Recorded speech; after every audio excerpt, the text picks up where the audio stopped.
And three, two, one, and we're live. Can you tell us just a little bit of your family lineage? Because I think for some people, they may know it as the Jimmie Reserve, Mhm. but for others, it's Squiala. So can you tell us a little bit about that and a little bit about the history? Sure. Um, so it's a bit unique currently. We have um, so my grandfather and my grandfather. So my grandfather Sam and my grandmother Teresa. At one point, they had their siblings living on the reserve, but they had all moved away to different communities, and so it ended up just being my granny Teresa and my grandfather Sam that were on the reserve of Squiala, and they had 7 boys. And so those 7 boys, my father and my 6 uncles.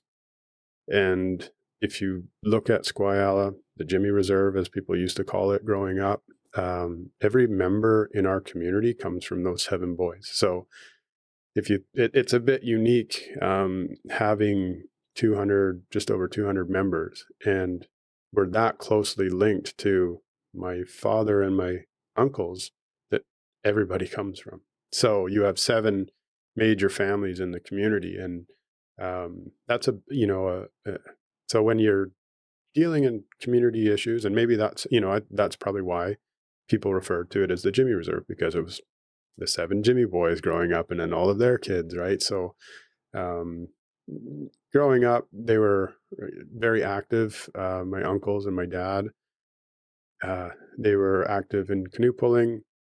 They had Fraser 1, 2, and 3 canoes, for 11-man canoes that they traveled around with.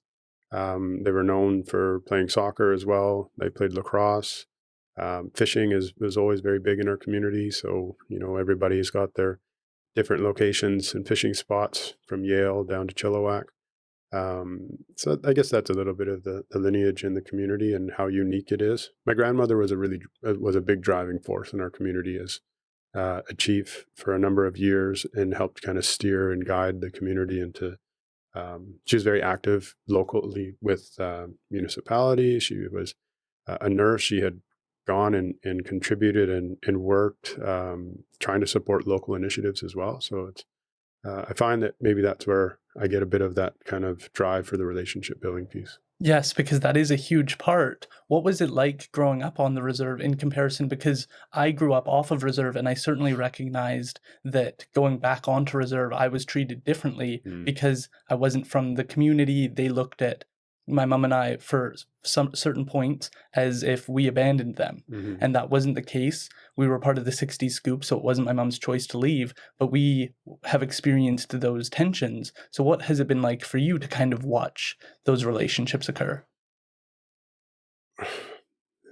It's unfortunate when we see um, people move away, or people that didn't grow up there and not by choice, and then try to find their way home and not be fully accepted. I've always struggled with that, because family is family at the end of the day, and decisions that were beyond your control, um, you can't blame somebody for that, or you can't hold that against somebody. So I think just watching it, we try to be encouraging when we find out that members are coming back or want to come back, and when we have community events, obviously outside of COVID, um, we encourage them to come be a part of the community, and be there. I've witnessed um,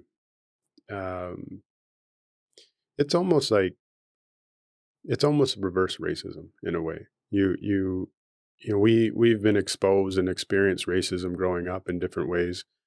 Um, but it's not to say that it doesn't happen the other way as well. So our own community, our own communities that feel a certain way about individuals or groups, or the differences that exist. I'm not naive to think that it doesn't exist, because I've seen it. How we deal with it, I think, is a bit of a challenge, but it's recognizing it as a first step, and calling it out when it is happening.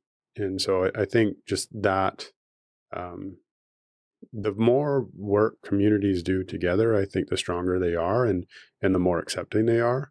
I don't think that exists everywhere. I've also seen family members come home welcomed with open arms, so it's not just one sided. It's there's a bit of a mix, but it's just I think a result of, if you think about the Indian Act, creation of reserves and limitations on what you could do, there's an element of it that sort of created a certain mindset, trust factor. How do you trust after so many things have gone wrong? The challenges and the racism against Indigenous people. So I think that contributes to that factor of, people staying close and keeping within their own circles. And if an outsider's coming in, you're very wary about it. So I don't think it's, on purpose. I think there's an element of what we've been exposed to that's kind of contributed to that factor.